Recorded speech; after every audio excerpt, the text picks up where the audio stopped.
Cześć, ten odcinek powinien być komiczny, tak przynajmniej stwierdził mój kolega, który uznał, że odcinki parzyste powinny być komiczne. Niestety bardziej wyszedł z tego dramat, a to dlatego, że tak jak życie pokazuje, poprawki czasami zajmują cały dzień i tak też było w moim przypadku. Całą sobotę od 6 do 22 spędziłem na poprawkach piły.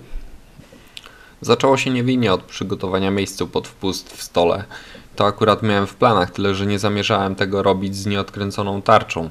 Tarczy natomiast nie mogłem odkręcić, ponieważ uniemożliwiał mi to przykręcony stół. Żeby to uczynić, musiałem zrobić wpust. Tak więc powstało błędne koło.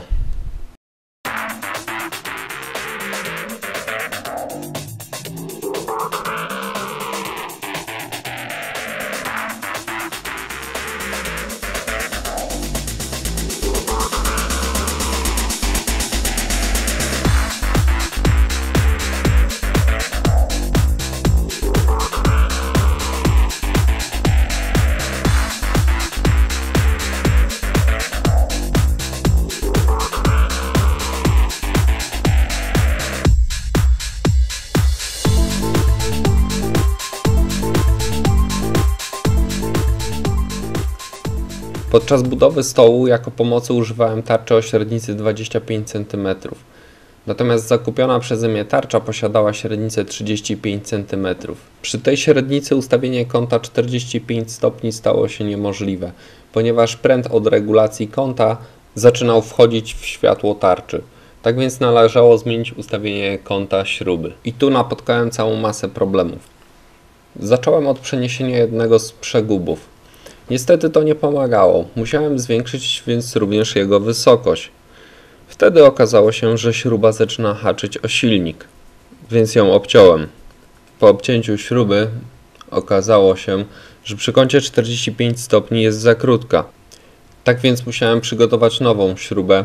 Tym razem zamiast korbki do regulacji użyłem nacięcia, do którego mogłem podłączać wkrętarkę, dzięki czemu regulacja zaczęła być płynniejsza. Niestety, to były kolejne prace w stali zamiast w drewnie.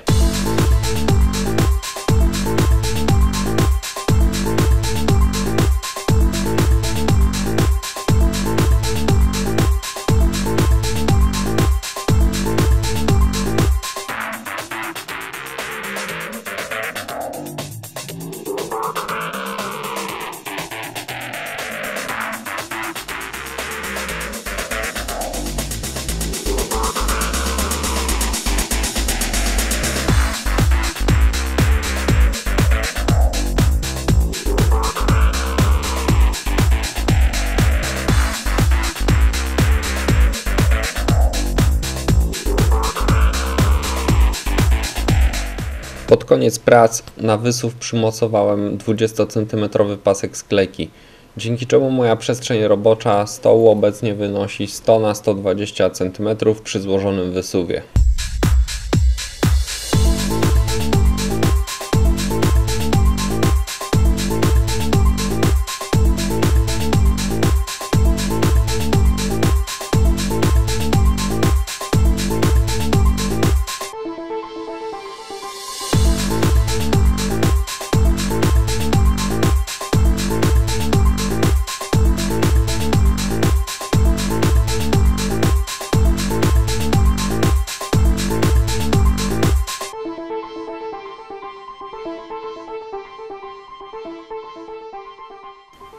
A na miłe zakończenie dnia znalazłem jeszcze 2 mm ugięcie stołu na środku, którego regulacja zajęła mi naprawdę wiele czasu.